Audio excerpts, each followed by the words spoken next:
Framelens Audio Visual.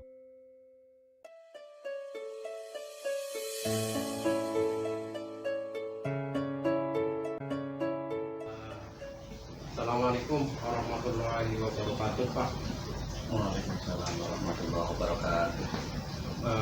Bagaimana kabarnya? Terlihat masih segar saja walaupun puasa, Pak. Alhamdulillah, ya sehat, alhamdulillah sehat. Jadi begini, Pak. Nama Bapak menjadi kepala sekolah, adakah suatu masalah yang Bapak hadapi sebagai pemimpin di mana masalah itu menimbulkan dilema? Dalam penyelesaiannya, jika ada, boleh Bapak ceritakan kepada saya beserta cara menyelesaikan masalah tersebut. Yang mana ya Pak ya? Yang sebenarnya sih banyak sekali, setiap sekolahan itu banyak masalah. Maksudnya yang dimaksud dilema etika moral itu maksudnya yang seperti apa? Begini, Pak, menurut yang saya peroleh bahwa yang namanya dilema etika itu berhubungan dengan kita sendiri, sosial manusia. Sementara moral itu biasanya dengan aturan dan hukum, Pak. Itu biasa. Oh iya ya. Kalau yang baru terjadi ini, jadi inti permasalahannya itu ada guru yang kurang ajar, ya, karena kedatangan pengajar baru, kemudian 2 mapel itu untuk matematika dan bahasa Indonesia overload, ya, PMS dan P3K. Itu semuanya kan harus kita sikapi dengan bijaksana. Kira-kira masalahnya seperti itu yang sudah kami rasakan, kami alami saat itu kemarin. Terus lantas keputusan Bapak dengan situasi tadi bagaimana? Yang pertama, saya tetap mengacu pada aturan yang ada, bahwa setelah saya lihat guru yang datang itu sudah sertifikasi atau belum. Kemudian guru-guru yang ada di sini kami pilih yang sudah sertifikasi dan yang belum. Maka yang sudah sertifikasi saya jamnya saya berikan. Kemudian yang belum sertifikasi dengan terpaksa jam pelajarannya kurang, kemudian mengajar maupun yang lain. Kira-kira begitu untuk memenuhi 20 belajar. Keputusan yang sangat solutif nih, Pak. Jadi begini, Pak, dalam modul yang saya pelajari ada 2 jenis dilema tadi, yaitu dilema etika yang merupakan dilema kebenaran lawan kebenaran, dan rujukan moral yang merupakan kebenaran lawan kesalahan. Nah, kalau menurut Pak Rofi'i, bagaimana Bapak dapat mengidentifikasi kasus-kasus yang muncul ini, mana yang merupakan dilema etika dan mana yang merupakan rujukan moral, Pak? Biasanya sih saya lihat dulu kasusnya ya, begitu loh. Jika kasus ini berhubungan dengan ranah hukum, berarti itu rujukan moral. Tetapi jika tidak berhubungan dengan ranah hukum, itu adalah dilema etika. Apalagi jika dampaknya memang benar di satu sisi dan benar di sisi yang lain, itu sudah bisa dipastikan itu adalah dilema etika. Oh, berarti seperti kasus dilema etika yang dihadapi tadi, kami tetap mempertahankan pengajar-pengajar tersebut, dengan kami pilih mana yang sertifikasi dan mana yang belum. Kira begitu. Berarti selama ini bagaimana Bapak menjalankan pengambilan keputusan, terutama untuk kasus-kasus dilema kepentingan yang sama-sama benar atau sama-sama mengandung nilai kebajikan? Menurut saya lebih memilih nilai kewajiban yang harus lebih tinggi, Pak. Kita membiasakan, dan bukan membiasakan, kita harus taat regulasi atau aturan yang ada. Karena dengan menjunjung tinggi nilai kebajikan seperti keadilan, kemudian kejujuran, kemanusiaan dan lainnya, maka kebenaran itu sendiri akan mengikutinya. Kemudian pertanyaan berikutnya Pak, adakah langkah-langkah atau mungkin strategi yang Bapak gunakan untuk menyelesaikan menghasilkan keputusan Bapak? Biasanya lakukan dalam menyelesaikan masalah dilema seperti ini. Untuk masalah seperti itu biasanya kemudian saya memerlukan 3 tahapan. Yang pertama itu saya mengkonfirmasi masalah kepada yang berkepentingan. Kemudian yang kedua, kami mengajak berdiskusi dengan para wakil tergantung permasalahannya. Kayak tadi berarti kami memanggil wakil kepala sekolah dan kurikulum ya. Kemudian yang ketiga adalah biasanya saya merefleksikan bagaimana kalau saya ini pada posisi mereka. Kalau saya pada posisi mereka seperti apa yang dirasakan. Kira-kira seperti itu.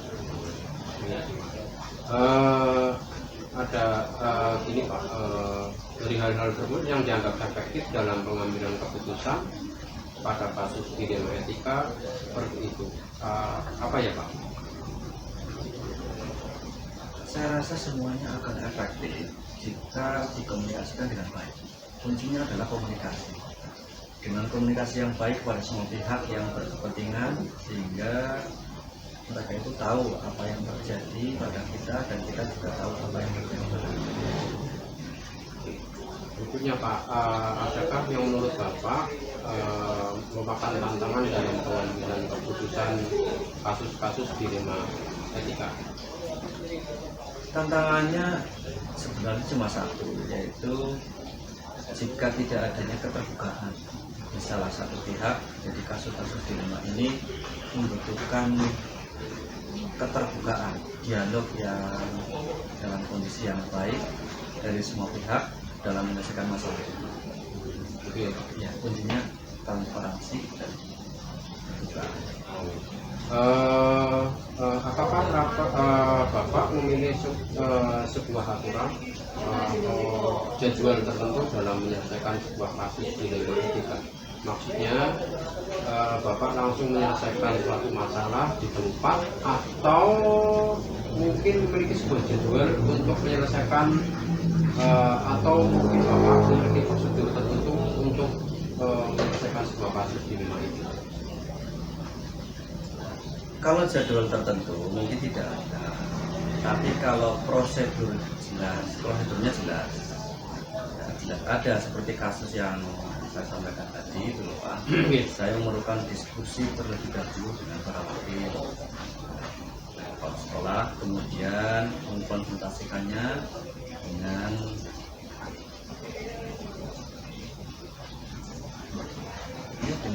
kalau memungkinkan dengan atasan yang menuntut kedinasannya rutin dengan atasan, sambil mencari solusi yang baik bagi semuanya. Nah, kemudian yang berikutnya Pak, adakah seseorang atau faktor-faktor yang mungkin yang selama ini dapat mempermudah Bapak dalam mengambil sebuah keputusan untuk kasus-kasus dilema etika Pak? Ya tentu, saya tidak bisa berdiri sendiri di sini. Yang jelas tadi dengan bantuan para wakil memberikan masukan.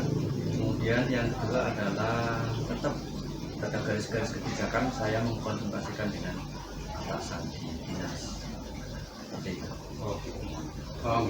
Untuk yang terakhir Pak, pertanyaan terakhir ya, dari sebuah hal yang Bapak tadi sampaikan, tapi ada pembelajaran apa yang dapat Bapak petik dari pengalaman Bapak dalam mengambil keputusan sebuah masalah yang menimbulkan dilema etika ini?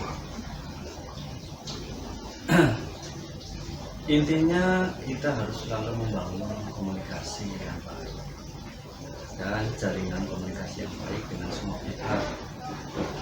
Kita juga harus membangun rasa empati seperti tadi ya, bagaimana kalau saya menempatkan sebagai sedang punya masalah tadi.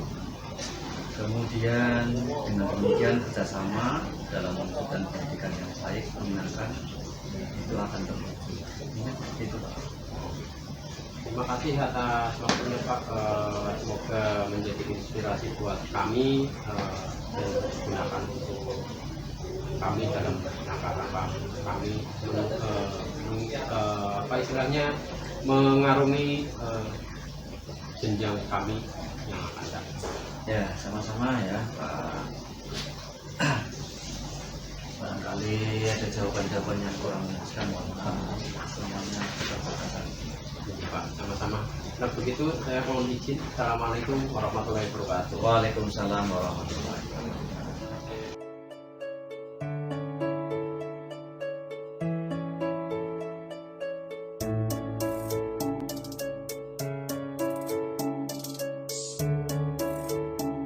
Assalamualaikum warahmatullahi wabarakatuh. Perkenalkan, nama saya Maksus, guru SMP Negeri 2 Talang, calon guru penggerak angkatan 7 Kabupaten Tegal. Saya mohon maaf sudah mengganggu waktu Ibu. Saya juga ucapkan terima kasih yang sebesar-besarnya atas waktu yang diberikan Ibu kepada saya untuk melakukan wawancara terkait tugas demonstrasi kontekstual modul 3.1 tentang pengambilan keputusan berbasis nilai-nilai kebajikan sebagai seorang pemimpin. Selama ini, bagaimana Ibu dapat mengidentifikasi kasus-kasus yang merupakan dilema etika atau rujukan moral? Waalaikumsalam warahmatullahi wabarakatuh. Pak Maksus, untuk mengidentifikasi kasus-kasus dilema etika atau bujukan moral dapat dilihat dengan mudah. Jadi, sesuatu itu dikatakan bujukan moral jika ada dua buah hal, yang satu benar dan yang satu salah menurut hukum. Nah, jika kedua-duanya benar, maka hal itu dikatakan dengan dilema etika.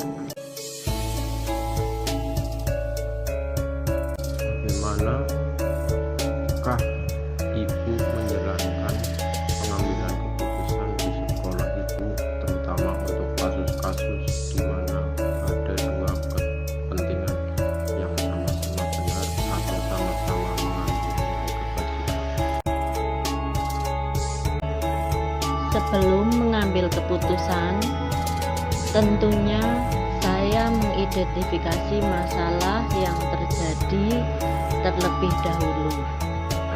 Kemudian, siapa saja pihak yang terlibat, lalu mengumpulkan fakta yang ada dan seterusnya, sehingga mampu mengambil keputusan yang tepat bagi pihak-pihak yang bermasalah.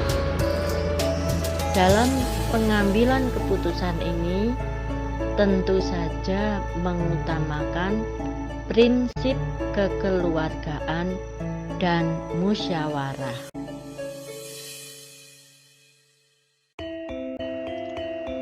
Hal-hal apa saja yang selama ini Ibu anggap efektif dalam pengambilan keputusan pada kasus-kasus yang dihadapi? Melakukan dialog dengan pihak yang bermasalah dengan prinsip kekeluargaan agar dapat memunculkan solusi yang dapat diterima kedua belah pihak dengan cara memberikan bimbingan secara komprehensif yang tidak menimbulkan perselisihan lagi dari kedua belah pihak. Apa yang selama ini merupakan tantangan Ibu dalam pengambilan keputusan dalam kasus-kasus dilema etika?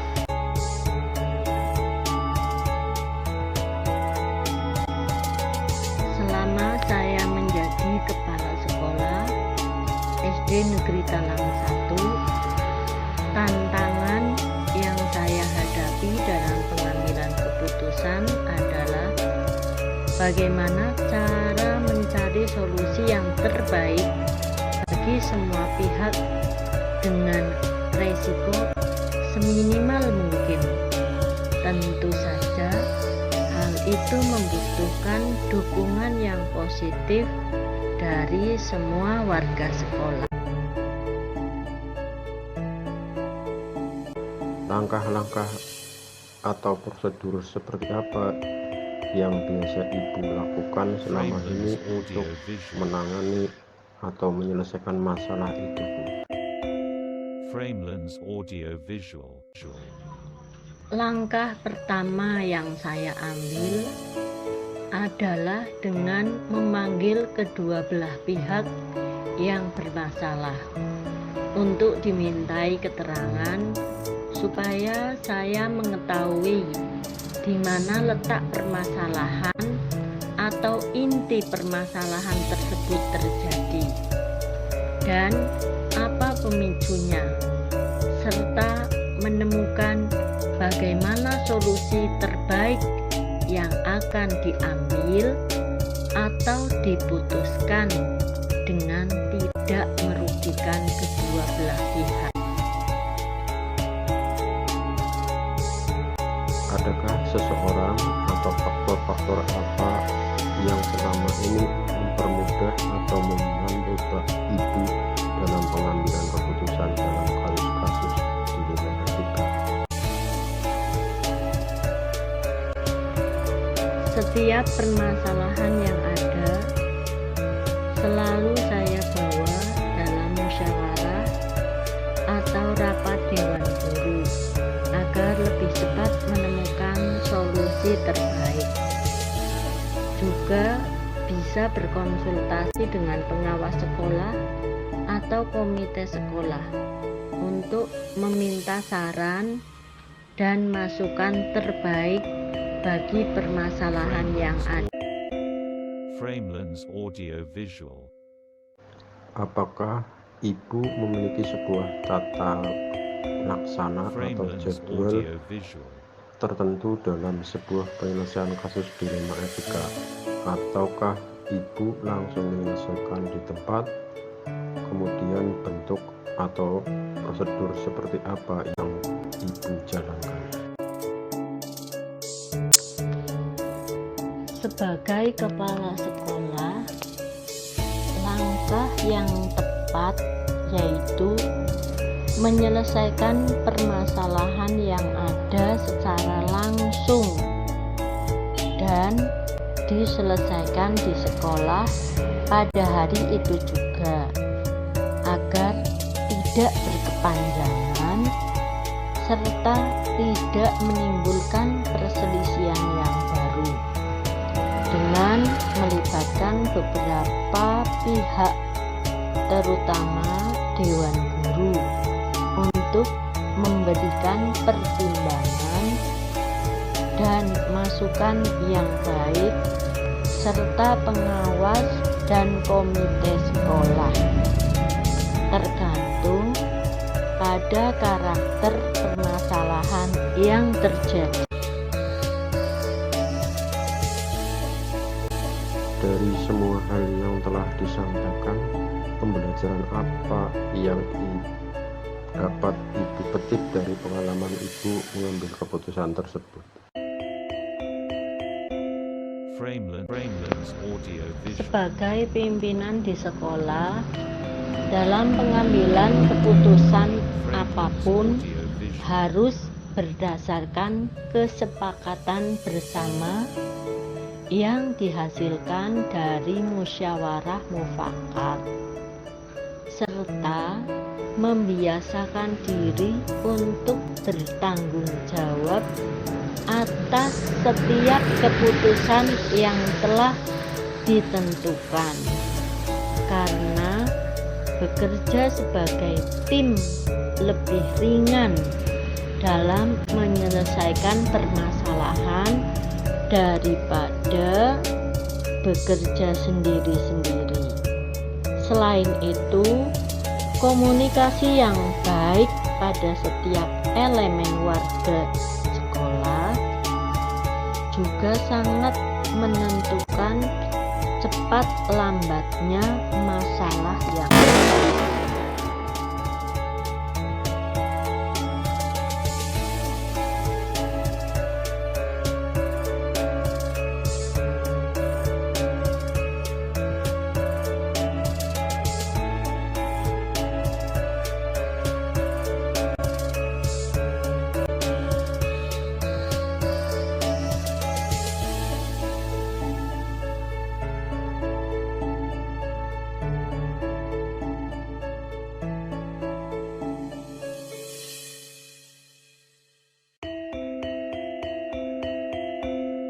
Framelands